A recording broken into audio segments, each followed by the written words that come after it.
नमस्कार, मैं ज्योति निषाद। रुक करेंगे खबरों की ओर। उत्तर प्रदेश के लखनऊ में कृषि नवाचार को वैश्विक पहचान दिलाने की दिशा में मुख्यमंत्री योगी आदित्यनाथ की दूरदृष्टि और दृढ़ इच्छा शक्ति अब साकार होती दिख रही है, जिसके चलते अब आलू और शकरकंद जैसे कंद फसलों पर विश्व स्तरीय अनुसंधान के लिए अंतर्राष्ट्रीय आलू केंद्र के दक्षिण एरिया क्षेत्रीय केंद्र की स्थापना का मार्ग प्रशस्त हो गया है।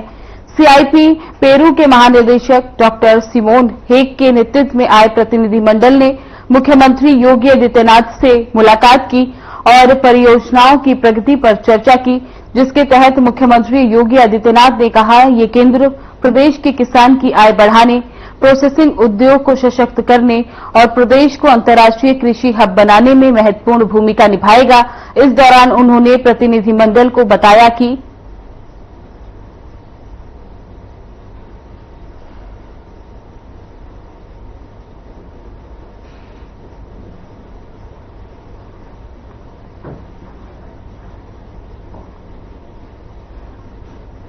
अगली बड़ी खबर लखनऊ से सामने आ रही है, जहां यूपी कैबिनेट की अहम बैठक सीएम योगी आदित्यनाथ करेंगे अध्यक्षता।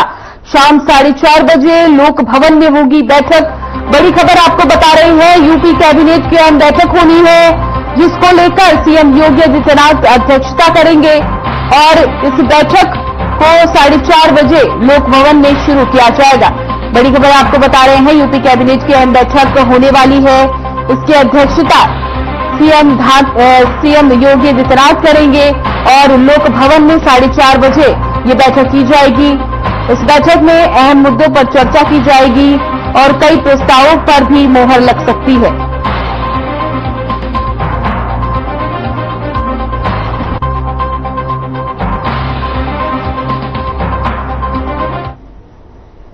बरेली में मुख्यमंत्री योगी आदित्यनाथ ने 2284 की 445 विकास परियोजनाओं का लोकार्पण और शिलान्यास किया। इस दौरान सीएम योगी ने कार्यक्रम को संबोधित भी किया। मुख्यमंत्री कृषक दुर्घटना कल्याण योजना के अंतर्गत श्रीमती 50,000 जो परियोजनाओं का उपहार प्राप्त हो रहा है, इसके लिए हृदय से बधाई देता हूं, शुभकामनाएं देता हूं और अपनी हृदय से इस अवसर पर आपका अभिनंदन भी करता हूं। बहनों और भाइयों, आज 2200 करोड़ रुपए से अधिक की परियोजनाओं,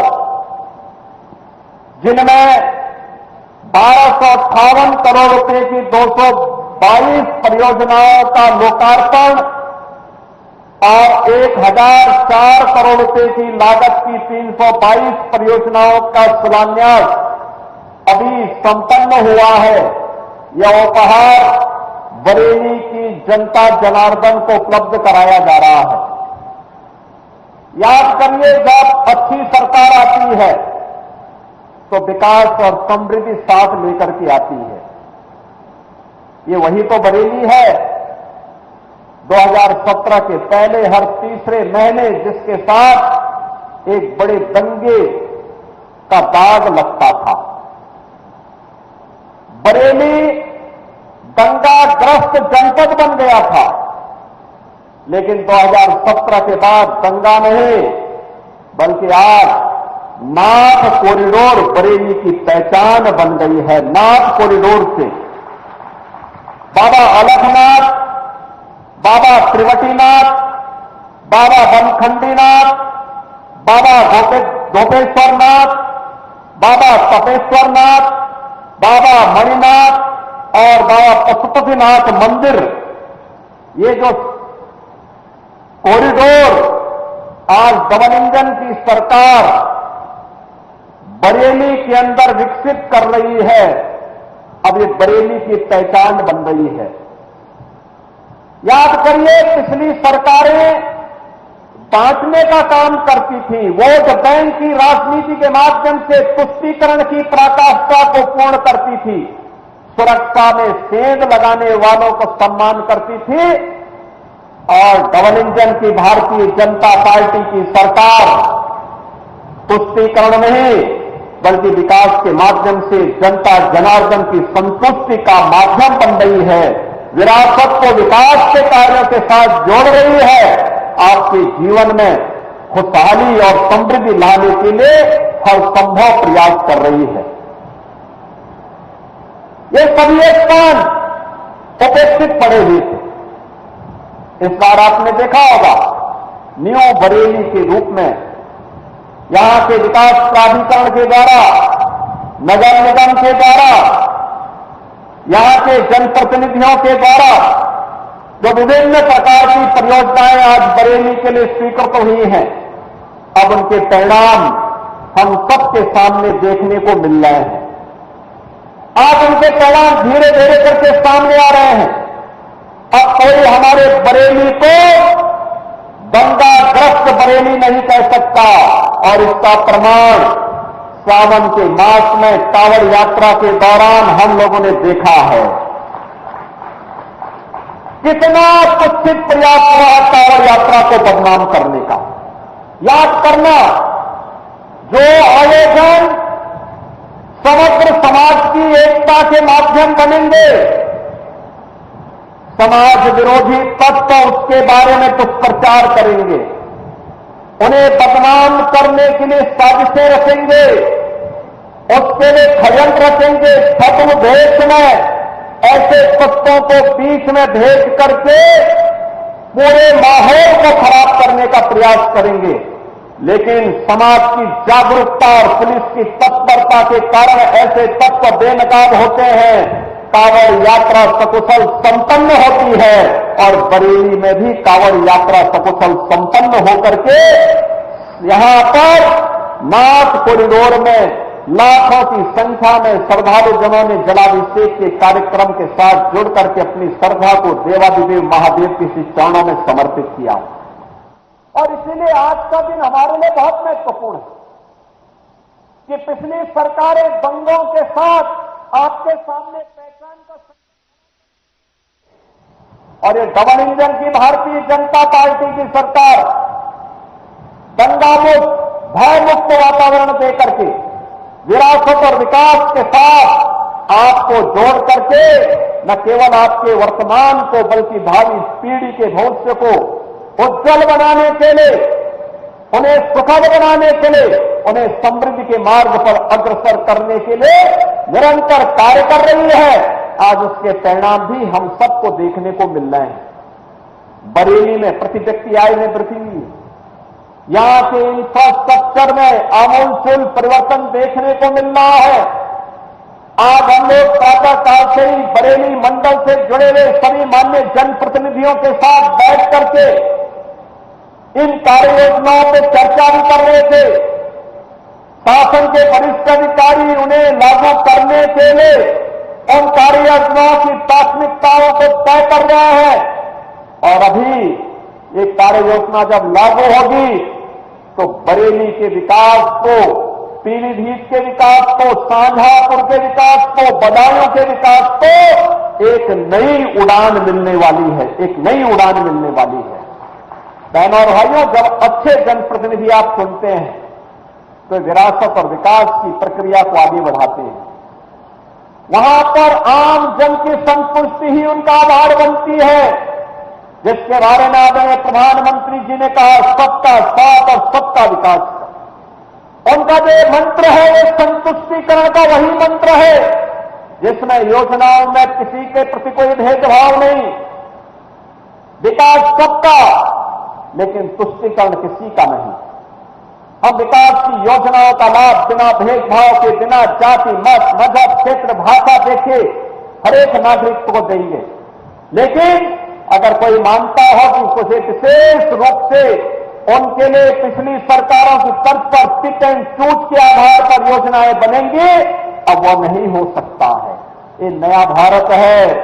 नया भारत योजनाओं में भेदभाव नहीं करता है। नया भारत उत्तर से दक्षिण तक, पूरब से पश्चिम तक पूरे भारत को जोड़े हुए विश्वास रखता है। समाज के समग्र विकास को आगे बढ़ाता है।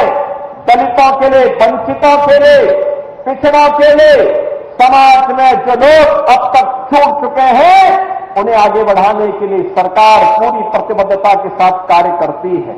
और इसी का परिणाम है कि आपने यहां पे देखा होगा रोजगार मेला भी लगा।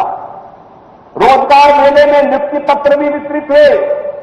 युवाओं के विकास और समृद्धि के उस सोच को, उनके उस विजन को आगे बढ़ाने के लिए, उनकी उस संकल्पना को आगे बढ़ाने के लिए उत्तर प्रदेश में हम लोगों ने मुख्यमंत्री युवा उद्यमी स्कीम लागू की है। मुख्यमंत्री युवा उद्यमी स्कीम में कोई युवा अगर अपना व्यवसाय करना चाहता है, उसका चयन करना, उसका प्रशिक्षण करना, प्रशिक्षण के बाद बैंक से उसे 5 लाख रुपए का गारंटी मुक्त, ब्याज मुक्त ऋण उपलब्ध करवाना और व्यवसाय प्रारंभ करने के लिए व्यक्ति जब का शुरुआत करता है तो 10% तक मार्जिन मनी भी सरकार उसे उपलब्ध करवा रही है। अगर वह अपना मूलधन वापस कर लेता है समय में बैंक को, अगली बार 7.5 लाख रुपए की अगर वह भी वापस होता है तो तीसरी बार उसको 10 लाख रुपए की गारंटी मुक्त और ब्याज मुक्त ऋण उपलब्ध करवाने के लिए सरकार कार्य कर रही है। 70,000 से अधिक युवाओं को अब तक इस व्यवस्था के साथ हम जोड़ चुके हैं। बहनों और भाइयों, अभी हाल ही में आपने देखा होगा, पहले युवाओं के लिए योजना नहीं बनती थी, कोई योजना नहीं बनती थी। 2017 के पहले युवाओं के सामने पहचान का संकट था। आज पहचान के संकट से हमारे युवाओं को नहीं गुजरना पड़ रहा है। 2017 के पहले अगर कोई सरकारी नौकरी आती थी, उस सरकारी नौकरी पर डकैती डाली जाती थी। उस सरकारी नौकरी भी कैसे बंदरबाट उसमें होता था। कहीं चाचा वसूली के लिए निकलते थे, कहीं बबुआ वसूली के लिए निकल रहे हैं, कहीं पर कोई भतीजा निकल रहा है, कहीं कोई भाई निकल रहा है। और उन रिश्तों को देख करके आप भी उस समय हर व्यक्ति असमंजस में रहता था कि महाभारत में तो ये रिश्ते देखे थे, लेकिन एक नौजवान की नौकरी पर भी ये रिश्ते कैसे हावी होकर के लूट मचाए हुए हैं, ये दृश्य आपने देखा होगा। लेकिन इस बार पिछले 8 वर्ष में 8.5 लाख नौजवानों को हम लोगों ने सरकारी नौकरी दी। अभी हाल ही में 60,244 पुलिस की भर्ती संपन्न हुई। 12,000 से अधिक बेटियां इसमें भर्ती हुई और वे सभी ट्रेनिंग ले रहे हैं। मैं तो अपने जनप्रतिनिधियों से कहूंगा कि उन सभी पुलिस कार्मिक जो आरक्षी भर्ती हुए हैं, जो नौजवान भर्ती हुए हैं, वे तो ट्रेनिंग ले रहे हैं, लेकिन उनके अभिभावकों को बुला करके उनका सम्मान कर लीजिए। एक बार उनका सम्मान करेंगे तो उन्हें भी लगेगा कि उनके पुत्र का रास्ता अच्छा है, सही है। याद करना, यही तो पुलिस है।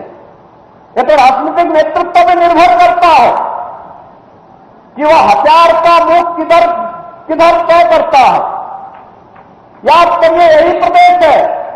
17 के पहले समाजवादी पार्टी की सरकार के समय हर जनपद में 1, 2, 4 माफिया इनके तैयार किए गए थे। वे माफिया थानों में, तहसीलों में जिले के संसाधनों पर कब्जा करके, गरीबों की जमीनों पर कब्जा करके, एक व्यापारी को तबाह करके पूरे जनपद में हाहाकार मचाता था। दंगाई खुलेआम गुंडागर्दी करते थे, आगजनी करते थे, बहन बेटी और व्यापारियों की सुरक्षा के साथ खिलवाड़ करते थे। लेकिन 2017 के बाद यही पुलिस आज उन सब दंगाइयों के लिए, उन माफियाओं के लिए जब ताल बन करके टूट पड़ी है, तो आज आप देखते होंगे कि दंगाई और माफिया गायब हो गए हैं। अब 1 डिस्ट्रिक्ट 1 माफिया नहीं, बल्कि उत्तर प्रदेश की पहचान अब हो रही है 1 डिस्ट्रिक्ट 1 मेडिकल कॉलेज से, 1 डिस्ट्रिक्ट 1 प्रोडक्ट से। आज उत्तर प्रदेश अपनी पहचान को आगे बढ़ा रहा है। बहनों और भाइयों, ये नए उत्तर प्रदेश की नई पहचान है, जहां पर सुरक्षा भी है, समृद्धि भी है, गरीब कल्याणकारी योजनाओं का लाभ बिना भेदभाव के हर गांव, हर गरीब, हर किसान, हर नौजवान और हर नागरिक को प्राप्त हो रहा है, तो साथ ही साथ प्रदेश में इंफ्रास्ट्रक्चर डेवलपमेंट के भी नए नए मॉडल, कहीं मेट्रो, कहीं हाईवे, कहीं एक्सप्रेस हाईवे।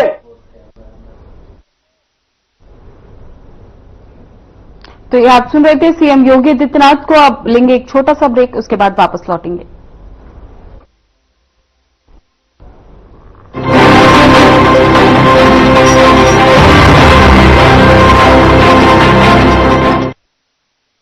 लोग सेहत बनाने के लिए क्या क्या नहीं करते। जिम जाते हैं, कसरत करते हैं, काजू बादाम प्रोटीन के डिब्बे तक घोल घोल कर पीते हैं, फिर भी उनकी सेहत नहीं बनती, क्योंकि उनका पाचन तंत्र खराब है। और जब तक के पाचन तंत्र दुरुस्त नहीं होगा, वो जितना मर्जी अच्छे से अच्छा खा ले, उनकी सेहत नहीं बन सकती। इसलिए हमारी संस्था सन्यासी आयुर्वेदा ने एक ऐसी दवा का निर्माण किया है जो कि आपके लिवर को, आपके पाचन तंत्र को दुरुस्त करने का काम करती है, ताकि आप जो भी खाएं उसका पूरे का पूरा निचोड़ आपके शरीर को लगे, आपकी भूख बढ़े, खाया पिया सही से लगे, नया खून बने, हड्डियों में जान आए, वजन बढ़े और आप मोटे तगड़े खूबसूरत पर्सनैलिटी के मालिक बन जाए। सिर्फ 699 रुपए की पूरे एक महीने की दवा होती है और आप इसे घर बैठे 01145454545 पर फोन करके दवा मंगवा सकते हैं।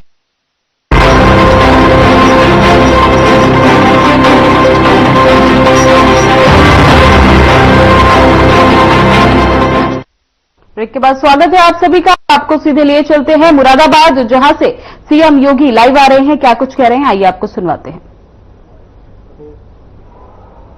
कर्मठ और लोकप्रिय अध्यक्ष माननीय चौधरी भूपेंद्र सिंह जी, क्षेत्रीय अध्यक्ष श्री सत्येंद्र सिसोदिया जी, क्षेत्रीय मंत्री श्री हरिओम शर्मा जी, जिलाध्यक्ष श्री आकाश पाल जी, जिला प्रभारी राजेश यादव जी, बिलारी नगर पालिका परिषद के अध्यक्ष श्री रघुराज सिंह जी, प्रमुख सचिव श्रम और सेवा योजन शेष सुंदरम जी और प्रधानाचार्य अटल आवासीय विद्यालय मुरादाबाद श्री कैलाश चंद जी, आज के इस उद्घाटन कार्यक्रम में उपस्थित मुरादाबाद जनपद से जुड़े हुए सभी उपस्थित बहनों और भाइयों, अटल आवासीय विद्यालय में अध्ययनरत छात्र छात्राओं के अभिभावकगण और प्यारे बच्चों, मैं मुरादाबाद मंडल के सभी श्रमिकों को, यहां के सभी नागरिकों को अटल आवासीय विद्यालय का ये उपहार ठीक रक्षाबंधन की पूर्व प्राप्त होने पर हृदय से बधाई देता हूं।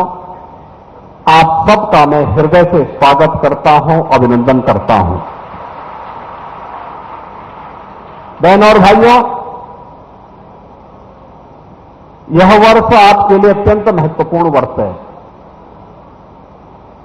मुरादाबाद में पूर्व प्रधानमंत्री स्वर्गीय अटल बिहारी वाजपेयी जी के नाम पर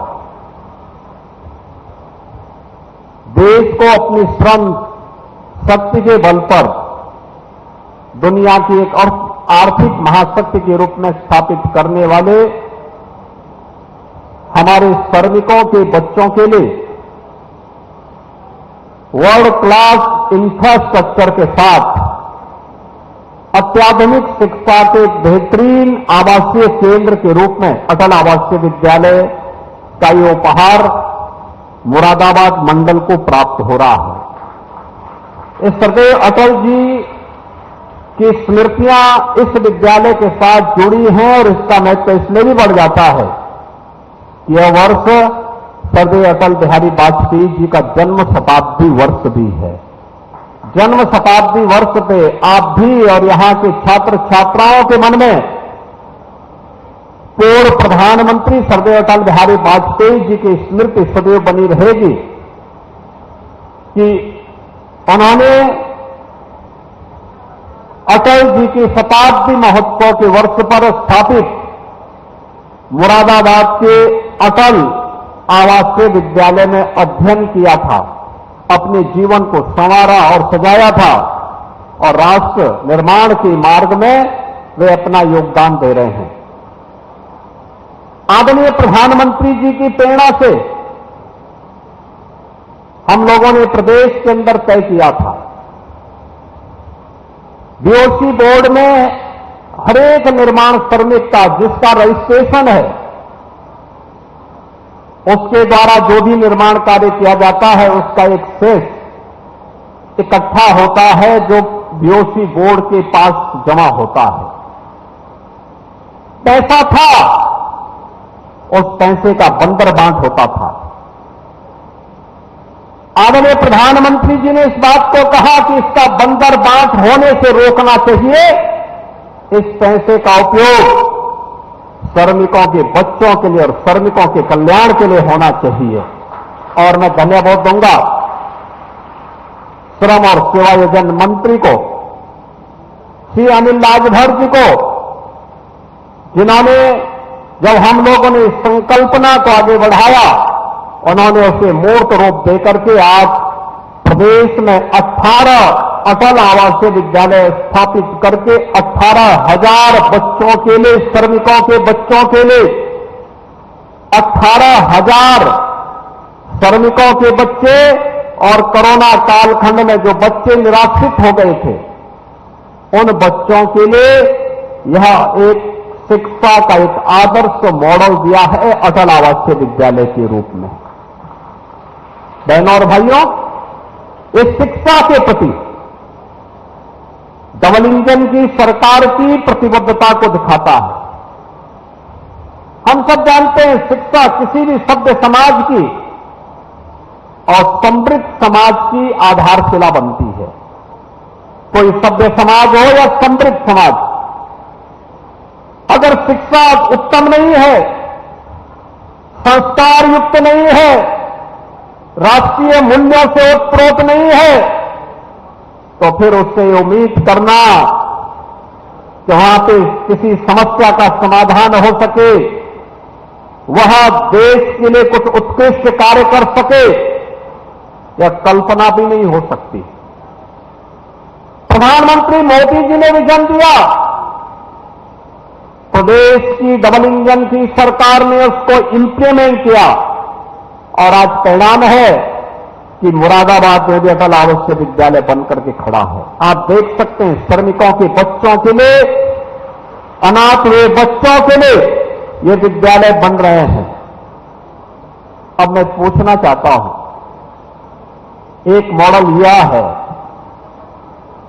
जहां पे अत्याधुनिक शिक्षा, वर्ल्ड क्लास इंफ्रास्ट्रक्चर के साथ बच्चों को लाया जाता है, उनके रहने की, खाने की, उत्तम अध्ययन अध्यापन की उत्तम व्यवस्था एक विद्यालय में। और मैं चाहूंगा इस क्षेत्र के नागरिक भी आकर के देखें कैसे क्लासरूम है, कैसे लाइब्रेरी है, कैसी लाइट्स बनी हुई है, कैसे स्मार्ट क्लास बने हुए हैं, छात्रावास की कितनी उत्तम व्यवस्था है।